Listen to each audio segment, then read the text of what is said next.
Hey guys, welcome to this upload for you guys on Wrestling Fan Open Mic Night here exclusively on this very channel. Now, I want to say to every one of you guys, if you're new around here, hit that subscribe button, hit that bell icon, so you'll be notified anytime when I do any videos for you guys. Now, obviously, I do apologise about the lateness of this one. Is because, quite honestly, it's been a really hot day. I'm not a fan of the heat, and it's really knocking me for six.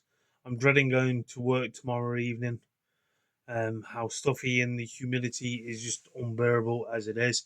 That's why my hair's a mess. But at the end of the day, my hair's always a mess on camera. I know. There's no point in putting an effort towards hairstyles and so on like that because all you're doing is watching me talk about professional wrestling. I'm not exactly going out on a date or anything like that.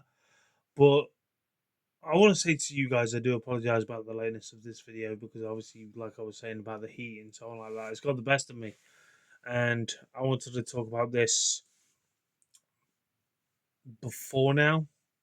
I wanted to talk about it earlier on, but I've not actually had a chance to because obviously that reason.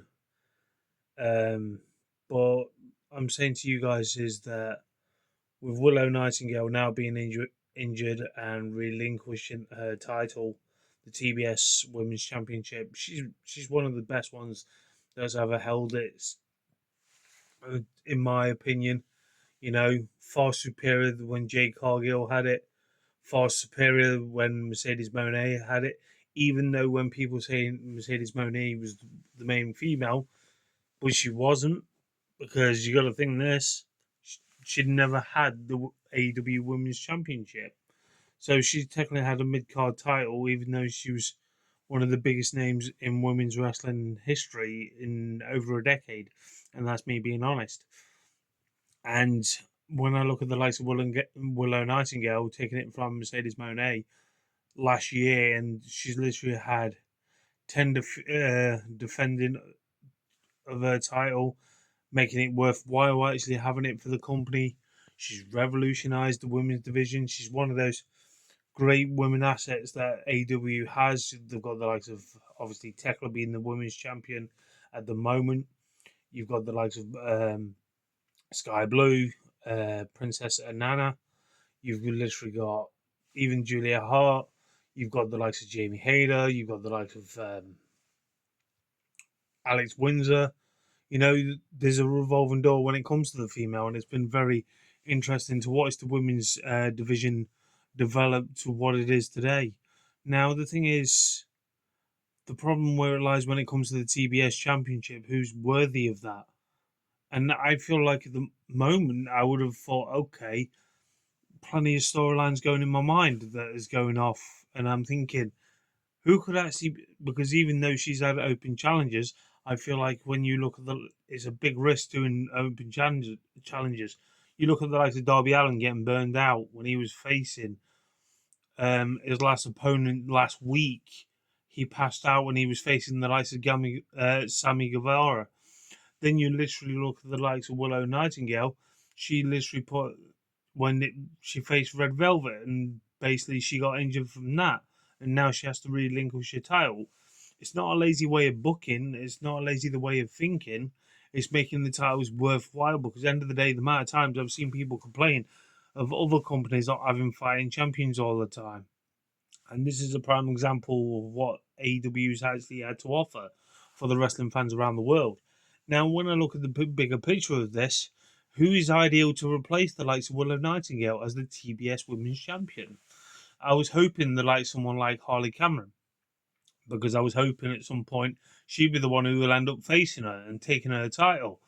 Although she could still do it, like take her title when she's literally what, because she needs to go on to that next level now towards having that sort of mid card title as such to her name. She'd be ideal for that, and I feel like if AEW does go down that route, you could easily have her keep on defending that title, and until Willow Nightingale that actually comes back, and then the taxes just turn around and go, "Well, I got out injured. Now you're taking the spotlight from me, and my title, and all this lot."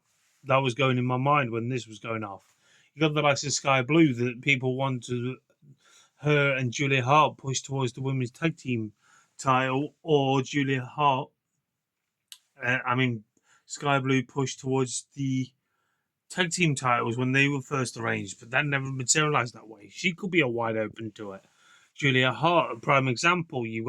She's another one that could be deserving as a title spot, but could she fill in the void what Willow was being providing to the wrestling fans, other than being such a nice woman to her fans inside and outside the ring?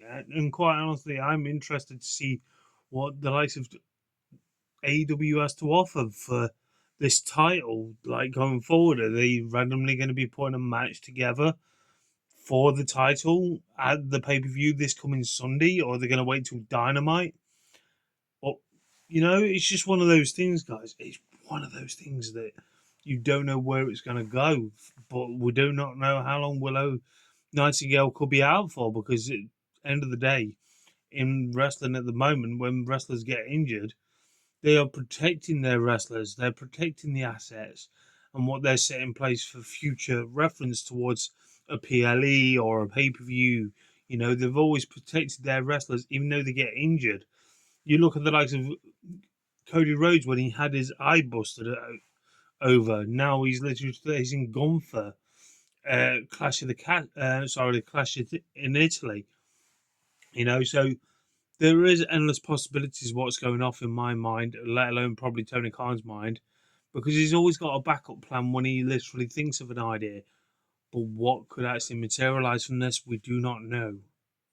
It's going to be an interesting thing to actually see what's going to go down with this title.